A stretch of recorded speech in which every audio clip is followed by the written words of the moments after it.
Hi, hi. Pleased to be in your presence again. Andy in your presence. I've taken up this challenge called Write a Letter Challenge. And I encourage anyone out there to write a letter. We have some time now. It will be fun. I've directed my letter to the Prime Minister of our country, Trinidad and Tobago. So here we go. Dear Prime Minister Rowley, as a citizen of Trinidad and Tobago, the land where free speech is evaporating tremendously under hype sedition laws, I want to say a few things which, before free thinking becomes a part of the legal, fearful paradigm created by the people that actually run the government, this is what I wanted to say. I love the way you see the bright side of things on a matter so destructive that it's enough to make you laugh. Were you laughing at us or with us? When you said we like to stay at home and get paid, there are also those who are not getting paid. And there are also those who are being evicted from their apartment because they have no job to get paid. Although I applaud the police service, we all know the real government behind the curtains of distractions and destructions are the ones pulling the string over the police.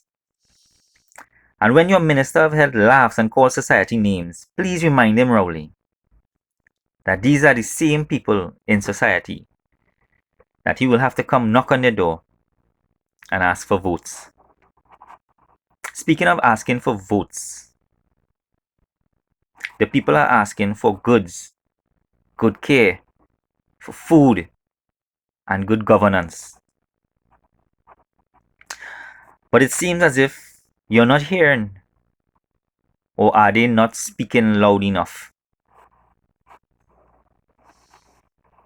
Just as you send police in areas to protect and serve, what exactly are you serving, Rowley? Because some of the people that voted for you, Rowley, they have nothing to serve their family, their children, their elderlies, nothing to serve them. They're actually people starving. So the serverless services you provided are actually very efficient. Kudos to you. I want to suggest that you take a nice evening ride in a police vehicle and take a look at what's going on in your society in Trinidad and Tobago. Society hungers, Rowley, and cries in a well-planned global economy crash, which I know is out of your hands.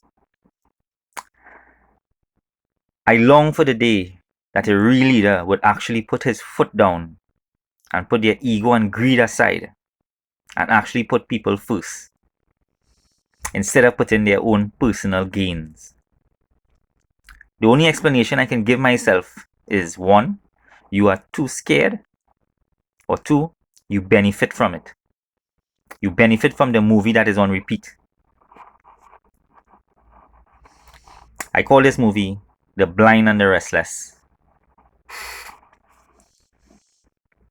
That's playing on repeat.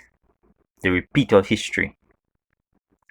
I do believe in respect to authorities, but only as an agreement between both parties of society and the services that protect us. It's not about installing fear, because fear is just a product of the mind. And what happens when people stop being afraid, Mr. Rowley? The repeated uncanny verbal gestures of you and your trusted accomplices resonate so deep in our homes by now. And my bowels, deep within my bowels, that every time I see a COVID update on our local channel, I frequently find myself heading to the John. By now, the misinformation and uncertainty of the health ministers' conferences has paid off. I'm losing weight. But honestly, Rowley, honestly, And there's a word that I don't think most politicians know how to spell. Honestly, I love the way you actually don't say anything when you talk. It's a great trick that I'm trying to master. And with the whole COVID pandemic, I get you. I get you, Rowley. If I was fighting an invisible enemy, so deadly that soap and water can kill it, I would put a nation at war. I admire a choice of words, though, that were given to you by the puppet masters. War, fight, invisible enemy. I was just waiting on terrorists. And pandemic. Pandemic, a word that most people didn't have in their vocabulary some months ago, who actually thought it had something to do with panorama. But hey, a word most people thought had something to do with panorama. That's just a joke. So for myself, I long to see you strutting to the people's homes come next election. It will be another great episode to see the people's reaction. Be a leader that puts action into verbal promises, and don't be a leader that makes action promises verbally and still does nothing. I'll say that again.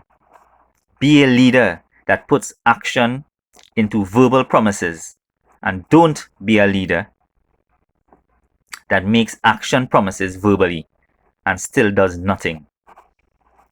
As I look further, I see how everything is inverted. But in my heart, I still feel the love of the people very strong. Where there was once loving strong people, it's now loving confused people. If the head not good, how the tail wouldn't be good, Rowley? And the information by your health ministry is very shaky. I don't blame them, but they are somewhat implicated. The confused health minister looks clueless, in my opinion, because it kind of looks like they're making up the rules as they go along. So to end my letter, I will say, help the people and come out and tell the world the truth about the COVID, which you know.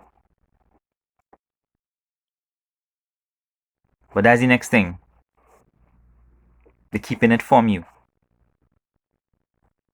Because we in these third world countries don't matter. So I have pity on you, Rowley. Because you're left in the dark. But you look like a thinking man. Think. I have faith in you. Or something like that. Thank you, Rowley. Oh, and P.S. Tell the health minister, get a better mask for his face. And put the ones he have now, put it on the eye. Peace and love. Thank you.